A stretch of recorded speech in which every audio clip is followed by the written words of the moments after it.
Hello, everyone. My husband and I have a 16-year-old dog. Woo! Thank you. Yes, he is a burden. Yes. His name is Dooley, and he's a 10-pound Havanese, and I gotta say, it's like having a geriatric dog it's really trying at times, but I would not trade him for anything. Except maybe a younger dog. Just putting out some feelers. Any takers? Trading? No? He's very healthy 16. No? Alright, back in hospice care he goes. I'm just kidding. He is actually very healthy. He has a few ailments, actually. He's mostly deaf and nearly blind. He's like Helen Keller with fangs.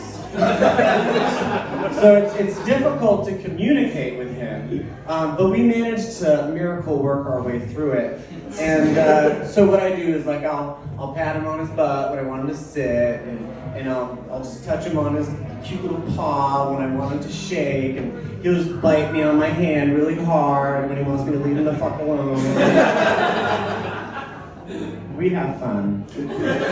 One thing I notice about really old dogs is that they sleep a lot. Like 12 hours a day. And sleeps really hard. It makes me nervous. Is he sleeping? Or is he dead? Who can say?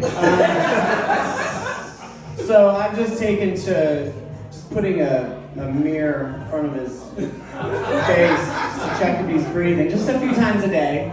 Normal, totally normal. And I get it, it's totally creepy. So what I do is I just imagine I'm in an episode of Murder, She Wrote. Makes me feel better. Rest in peace, Jessica Fletcher. Wrote that joke before she passed. So he's old, so he can't really walk very far. And that's because, the blindness, the arthritis, the general sense of entitlement. This dog does not give any fucks, And so I have to carry him. If I want to go anywhere, I have to carry him. And so he's 10 pounds. It gets kind of heavy. And we settled on a doggy Bjorn that he rests on my hip in a little slingshot that goes around my neck. Don't worry, it definitely looks a lot gayer than it sounds. I'm his bitch now. Yeah, and he knows it. But I just want all of you to know that I actually want to carry him around like a sweet little baby boy, okay? It was my decision. It was not his. My dog, my choice. I know, he's old, and so at some point, he's gonna leave me. I just wish that it was like the dogs that I had growing up on the farm in Vermont, because they, when they knew they were going to die, they just wandered off into the woods and just passed on to glory under a tree with just a little bit of dignity. I want that for Dooley. And we bring him to Prospect Park all the time. And the woods are right there. Go ahead.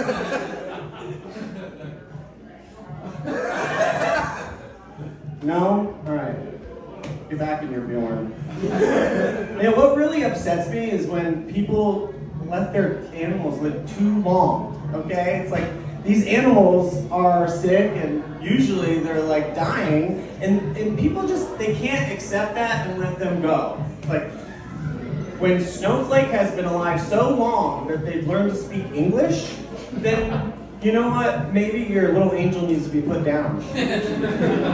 Because it is creepy when a cat can talk, but it's even creepier when they ask you to smother them with their own monogram pillow.